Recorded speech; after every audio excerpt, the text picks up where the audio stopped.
dia faly tafahona amintsika tsirairay avy indray androany amin'izao fandarana miomana eona amin'Andriamanitra ao zao no sady miaraba antsika rehetra tsy akanavaka na iza ary na aiza misy azy manaraka an'izao fandarana zao. Fanamasina fanahin'ny fahamarinana hitarika antsika rehetrarehetra amin'ny marina rehetra ao anatin'izao fotoana izao.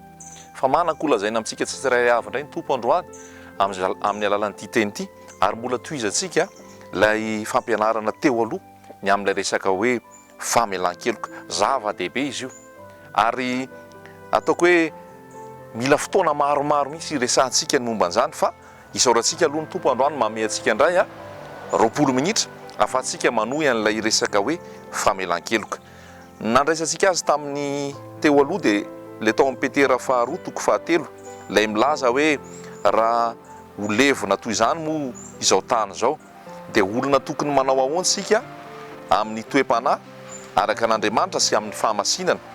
Ary voalaza ihany koa hoe isika raha manantena an'ilay lanitra vaovao sy tany vaovao dia voalazany hoe mahazo toa kokoa izy mba ho hita mahazo toa mba ho hita sy anatsiana amampondro eo anatrehan'ny tompo amin'ny fihavanana. Petera 2:7 no vakitsika tamin'izany 9:1 ka hatramin'ny 7:10 dia niditsika aveo hoe olona tokony manao ahoana ary sika dia olona tokony mamela heloka raha hiditra amin'ny fanjakan'Andriamanitra satria masina io lanitra io ary olona feno fitiavana, olona namindra fo, olona namela heloka ary tsy manana alahelo amin'ny olona no hiditra amin'ny fanjakan'ny lanitra. Raha isika raha ny tenin'Andriamanitra toy an'izay efa nizaraina rehetra ato amin'ny Marka 2:20 andininy fa 5:20. Marka 2:20 andininy fa 5:20 zao no voasoratra. Ary raha mitsangana mivavaka ianareo ka misy olona anananareo alahelo dia mamelà ny elony mba avelan'ny ray nareo izay any an-danitra kosa ny elokareo.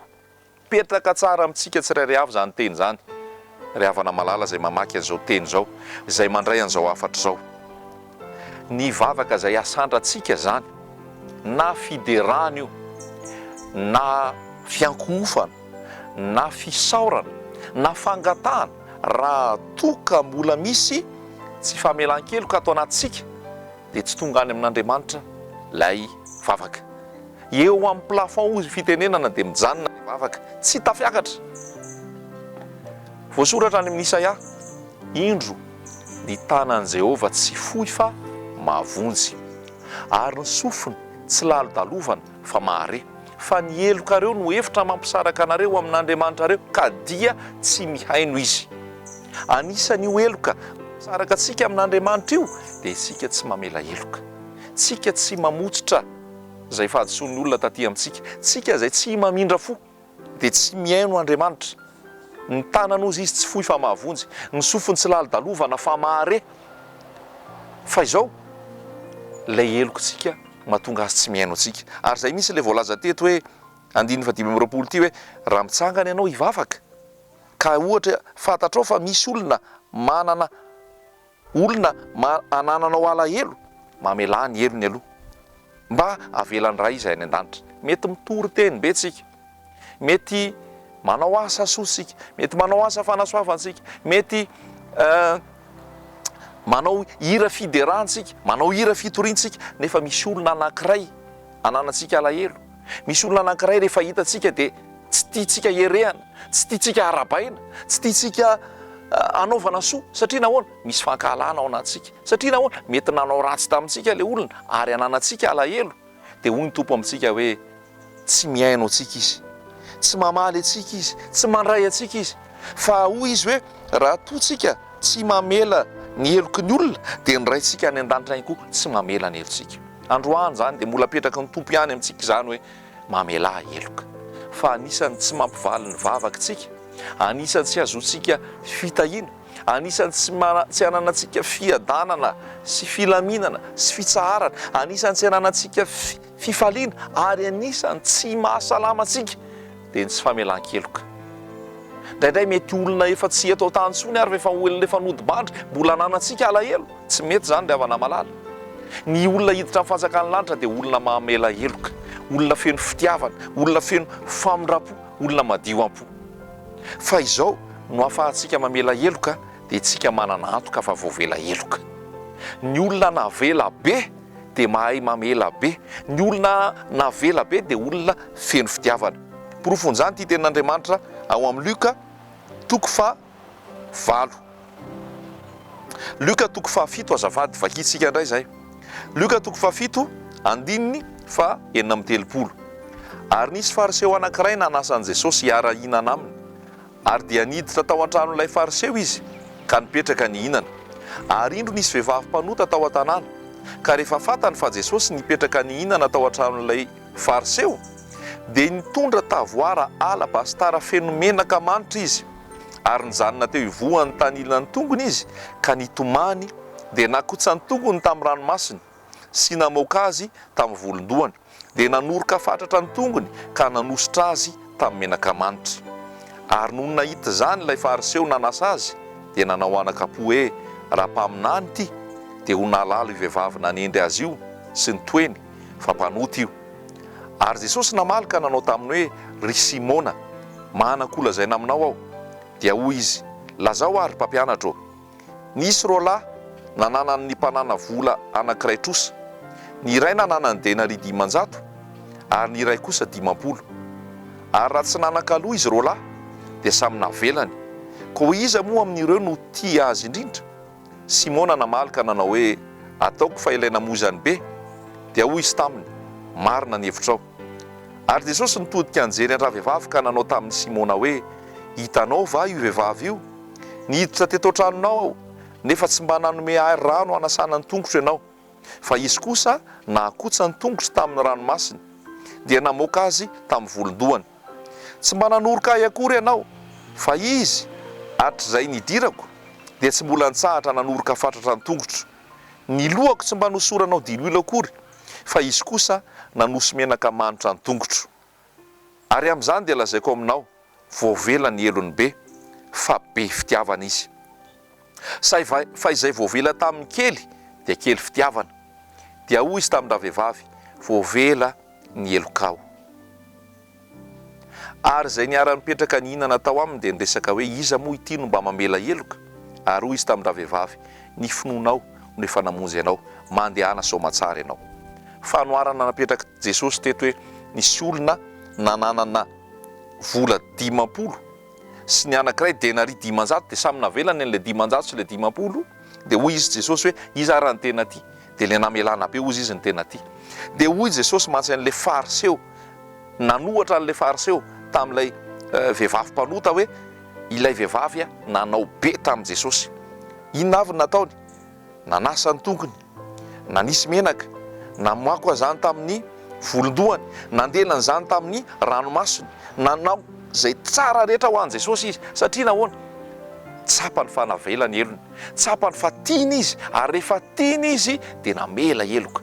Tsika tsirairay avy izay manaraka an'izao teny izao, fantaro ny fitiavan'i Jesosy ianao, fa namoizany hatramin'ny ainy, nandatsahana ny rano teo amin'ny hazo fijaliana, nanekeny ny esony, nanekeny ny satrona tsilo, nanekeny ny kapohina, nanekeny ny latsa, nefa izy dia mpanjaka, nefa izy dia tsy nanatsiny, nefa izy dia tsy nanan-keloka, nefa izy dia marina, fa noho ny fitiavany be dia be sy anao, nasehoan'izany fara fitiavan'izany teo amin'ny hazo fijaliana, no fantsihina teo ary nandatsaka ny rany. Iny rany iny famelan-keloka ho ahy, iny rany iny ho fanadiovana, iny rany iny ho fanamasinana, iny rany iny no lakile nanokatra ny lanitra, idirako amin'ny fanjakany lanitra, natonga tsy ho andevo intsony, natonga tsy ho mpanompo intsony, natonga tsy ho zanaka ankahalaina intsony, natonga tsy ho fahavalon'Andriamanitra intsony, fa natonga ho ankohonan'Andriamanitra, natonga ho zanak'Andriamanitra, natonga ho mpiray fanjakana amin'Andriamanitra, natonga ho zanaka malanan'Andriamanitra. Ka raha izany no ataoko hoe statuako, raha izany ataoko hoe identitéako, mahizaho aho hoe olona voavela eloka, olona no amarinina, olona tonga zanak'Andriamanitra, tsy misy intsony na ampahany kely monja ary ho fankahalana na tsy famelan-keloka ty anatoko. Apetraka amintsika tsirairay avy zany, sao mantsitsika zatra mandeha fotsiny fiainantsika, manompo an'Andriamanitra, manao asa fanompoana, mifo maraina, manao ny asa fivelomana, manao ny misakafo mifaneraseraman'olona fa ao anaty ao sao mbola misy fakamangidy, ao anaty ao sao mbola misy alahelo mipetraka, ao anaty ao sao mbola misy fankahalana tsy famelan-keloka. Raha toka mbola misy an'izany ao anatsika tsy afaka andray antsika Andriamanitra. Raha toka mbola misy an'izany ao anatsika tsy maheno ny vavaka ataontsika Andriamanitra. Raha toka mbola misy an'izany ao anatsika dia tsy hiditra ny fanjakan'ny lanitra. Tsarovy fa tsy olombelona ny fahavalontsika. Fa hoy voasoratra ao amin'ny Efesianina toko fahenina hoe isika tsy mitolona amin'ny nofo aman-draha sao dia diso adversaire tsika, sao dia diso fahavalontsika. Fa voasoratra mihitsy fa ny devolo fahavalontsika mandehandeha tahaka ny liona mierona. Ny devolo ny fahavalo fa tsy olombelona, tsy ny vadinao, tsy ny rainao, tsy ny reninao, tsy ny zanakao, tsy ny mpiray-tampo aminao, tsy ny mpampiasa anao, tsy ny mpiara-miasa aminao, tsy ny manodidina anao.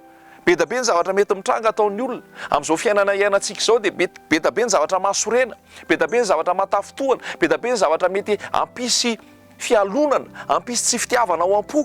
Fa izany rehetrarehetra izany tsy fierana eo anatrehan'Andriamanitra hoe mafy loatra ilay fiainan'Andriamanitra. Be da be ny nataony anahy, be da be ny zavatra tsy mendrika ka mahatonga tsy hamela heloka. Tsia manontany Andriamanitra, inona nataon'i Jesosy taminao?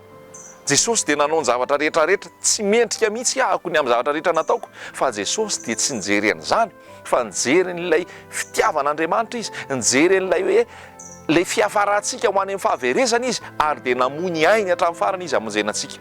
Noho izany fitiavan'i Jesosy izany, miatra aty amiko izany mahatonga mahay mamela heloka, mahay mamindra fo, mahay tena hoe feno fitiavana. Voalaza ny tenin'Andriamanitra, raisika ny tenin'Andriamanitra ny amin'ny Romanina toko 12. Romanina toko 12 dia izao ny voalaza hoe raha nona ny fahavalonao omeo hanina izy, raha mangetaheta izy omeo rano izy hosotrony. Fa raha manao izany ianao dia hanolambatra vainafo eo andohany. Aza mety ho resiny ratsy ianao fa reseho amin'ny soa ny ratsy. Izany dia avana malala ny fiainan'ny zanak'Andriamanitra izay miandrandra ny fiverenan'i Jesosy eny amin'ny raha lanitra, olona tiana dia ny fahavalo ary. Voalaza mihitsy amin'ny Romanina toko 12 zany, andininy 20. Eo alohaloha kely dia milaza izy hoe andininy 17 hoe aza mamaly ratsy na amin'iza na amin'iza. Apetraka amintsika milaza ho kristianina zany, aza mamaly ratsy na amin'iza na amin'iza. Miomana anao izay mahamendrika eo mason'ny olona rehetra. Raha azo atao dia ataovy izay iavananareo amin'ny olona rehetra. Ianao mamela heloka raha ohatra ilay olona mbola hankahalanao, anazy Jesosy zany. Raha ohatra ilay olona mbola tsy tianao sy havana aminao, anazy Jesosy zany. Fa ny dingana nataonao dia efa namela heloka. Raha nisy tokony hifonana dia nifona ianao, raha misy tokony ho navela dia navela anao, efa vitanao ny anjaranao. Fa raha tonga indray ilay olona mbola hankahala sy tsy tianao, asy Andriamanitra izay. Fa ny anao dia toy izy foana ny lalanao handeha amin'ny fahamarinana, handeha amin'ny fitiavana. Hoy izy hoe ry malala, aza mamaly ratsy fa omeo lalana ny fahatezerana. Fa voasoratra hoe any fahamaliana, izao no hamaly hoy Jehovah. Apetraka amintsika tsara izany tenin'Andriamanitra izany mba hiainantsika ao amin'ny fahadiovam-po, hiainantsika tsy ao anaty romoromo, tsy ao anaty alahelo. Isika anie raha manana an' Jesosy dia ny endrika Jesosy no hita eny amintsika. Isika anie raha manana an' Jesosy dia ny toetra an' Jesosy no tafiantsika. Raha Jesosy mpamindra fo, Jesosy mpamindra fo, izaho koa izany mpamindra fo. Jesosy miatra, izaho koa izany miatra. Jesosy mamela heloka, izaho koa izany mamela heloka. Jesosy mandefitra, izaho koa mandefitra. Jesosy maharitra, izaho koa maharitra. Satria nahoana? Jesosy ny atao anatiko. Jesosy miainana fiainany atao anatiko. Ary rehefa miainana fiainany atao anatiko izy dia hita ho azy eny amiko.